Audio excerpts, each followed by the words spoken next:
Helping our youth come closer to Christ is vital for our church. But even Pope Francis writes in his exhortation that it's not always easy to create youth ministries. Mark Hart, the Chief Information Officer for Life Teen, joins us now to explain how many parishes have been able to create thriving ministries for youth. Thank you so much for joining us, Mark. The Holy Father's exhortation mentions the importance of mentorship for youth. Can you talk about that role of mentoring and accompaniment?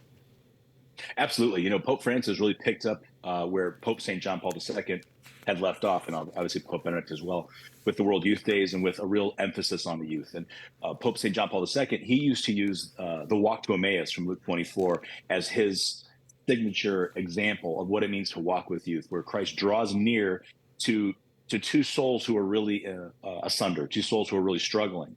And in that moment of struggle, Christ draws near and begins to ask questions to them while he walks side by side with them. And that really is the hardest part. I think many of us in the church probably are looking for the easy solution, the 7-minute abs, if you will, of how can I just make great young disciples? How can we find more priests and find more religious and find holy young couples?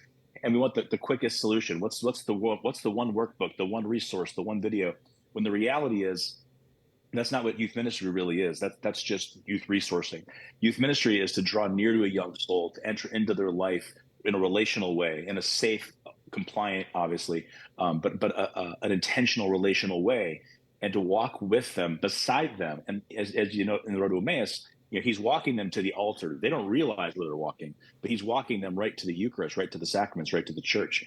And that's really what we're called to do, is to enter into the lives of modern young people, translate the gospel into modern language that they'll understand, and to continue to walk them into a deep relationship with the Lord, specifically through the Eucharist. And would you say that this one-off solution, this desire for the quick fix, is the biggest challenge in youth ministry?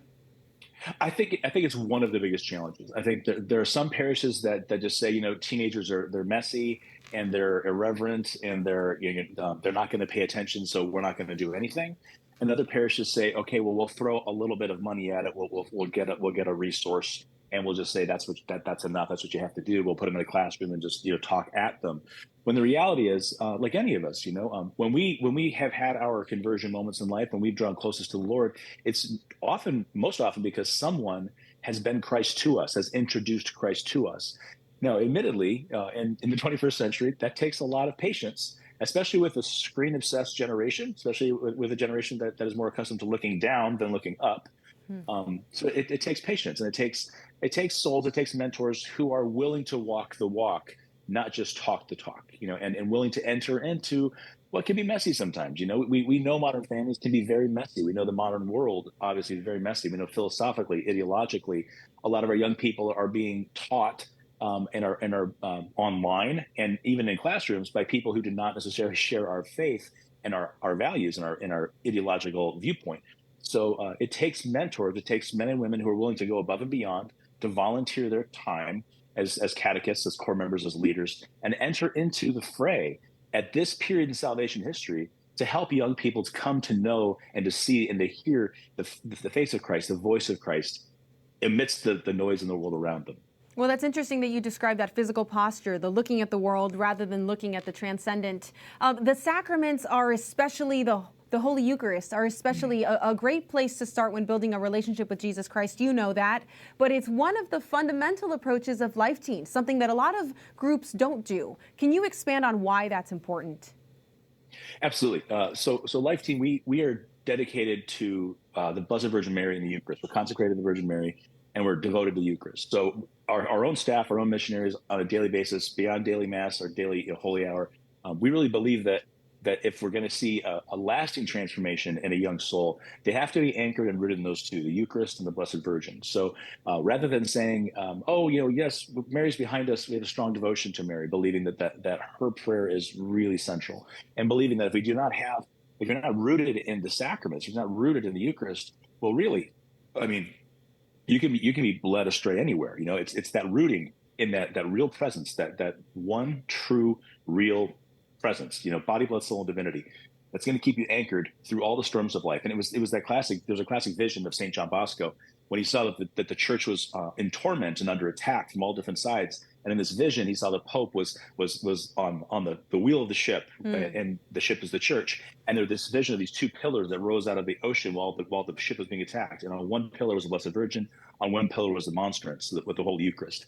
And that's something we take very seriously. So at every single summer camp, every single event, everything we do, if you ever look at a stage area for Life, you'll always see banners on either side of the stage with the Blessed Virgin and the Eucharist, reminding us of this vision that if we can just keep our eyes on the Lord, that no matter what assaults come from the outside world that we cannot control, that our ship is never going to be thrown asunder, that we're never going to be submerged. And That's an we important. we try to well, yes,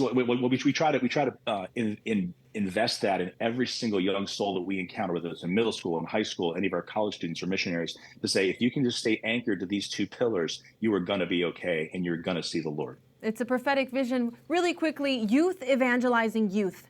That's critical in the church. It's very much what you all do. Tell us why that's important as a part of your ministry. If you can't begin, even at a young age, to learn how to articulate your faith, share your faith, invite others into your faith, it's really not going to happen as you get older and older. Like the more investment that you can make, a personal investment, where you start to learn, it's St. Paul's words to Timothy: let no one look down upon you because you're young, but be an example to all the believers in your faith, love, hope, conduct, and purity. In 1 Timothy 4, if our young people can understand that even at a young age, even at 14 and 15, they can evangelize their own parents in some cases, their siblings, their classmates, their friends, heck, their enemies. If they can start to understand this in middle school and high school into college, and learn how to articulate their faith, learn how to share their testimony, learn where the Lord is moving in their life, and discern that on a daily basis, well, if you can learn at a young age, that's a skill, that's a talent, a discernment that you're not going to learn, they're not going to lose as you get older. So the more that we can help a young person understand where the Lord is moving right now, the more they can share that, they can evangelize their own friends and their own world. The courage of youth. Well, thank you so much for this and for everything that you do at Life Teen. My pleasure. Thanks for having me. God bless you.